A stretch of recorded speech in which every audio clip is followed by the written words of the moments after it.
kelas mana Mbak? Anak saya di kelas 1B. Kalau Mbaknya anaknya di kelas mana? Anak saya Roni, kelas 1C. Gimana Mbak? Anaknya bisa ngikutin pelajaran nggak? Saya tuh khawatir loh kalau anak saya tuh kurang pintar. Kayaknya sih lumayan ya. Saya itu orangnya jarang ikut campur urusan sekolah anak. Saya sibuk kerja soalnya. Ini aja kebetulan saya bisa nungguin anak sekolah. Oh gitu ya. Kalau saya, sejak anak saya lahir, saya udah heboh mikirin sekolah. Roni itu sudah saya daftarkan PAUD dari umur 2 tahun loh, biar udah pintar dari kecil. Tapi sampai sekarang udah masuk SD, tulisannya masih belum bisa rapi. Nulis huruf aja masih ketuker-tuker, repot deh. Kalau anak saya sih sudah saya daftarkan ke PAUD sejak dini, Bu. Saya sih senang sekali dengan perkembangan anak saya. Menulis dan berhitung sudah lumayan ya.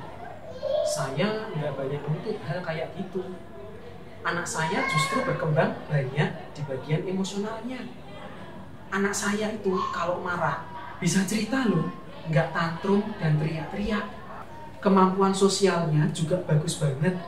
Kemarin ini dengan teman-teman barunya di SD bisa langsung akrab dan main bareng. Yang saya paling senang itu anak saya menjadi mandiri. Wah, hebat banget Pak.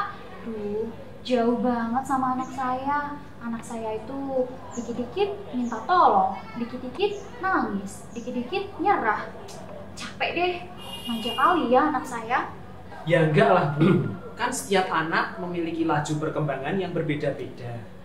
Mungkin anak ibu masih butuh waktu untuk mengelola emosinya. Tentu saat ini masih perlu bantuan orang tua. Nanti lama-lama bantuannya juga bisa dilepas Bu. Ya namanya juga anak-anak. Memang kita sebagai orang tuanya harus sabar dan nurutin apa mau anak. Saya ikutan nimbrung ya Bu, seru nih obrolannya. Anak saya juga gitu Bu, suka minta gendong dan manja sama papanya. Tapi prinsip saya, anak saya tidak boleh susah, harus hidup enak. Jadi kalau ada masalah, saya turun tangan sendiri bantuin dia. Makanya dia lengket banget sama bapak ibunya. Malah kalau ketemu orang baru tuh nangis-nangis. Sekarang mau masuk SD susah banget transisinya. Oh ya? Dulu anaknya PAUD mana Mas? Susah nggak ninggalin anaknya di PAUD kalau lengket kayak gitu? Lah itu, gara-gara hari pertama anak saya nangis, saya cabut dari PAUD-nya. Saya nggak tega lihat anak saya nangis. Mendingan dia di rumah aja deh, biar kita sendiri yang ngajarin.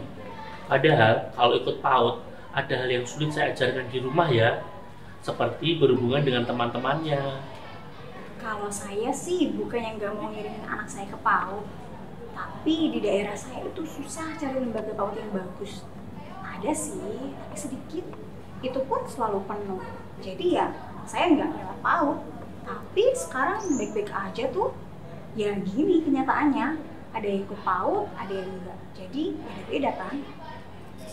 Betul Bu, sama seperti artikel yang saya baca di koran tentang survei nasional menyatakan bahwa baru 72% di tahun 2021 siswa kelas 1 SD yang pernah mengikuti PAUD, dan tren angkanya menurun di masa pandemi.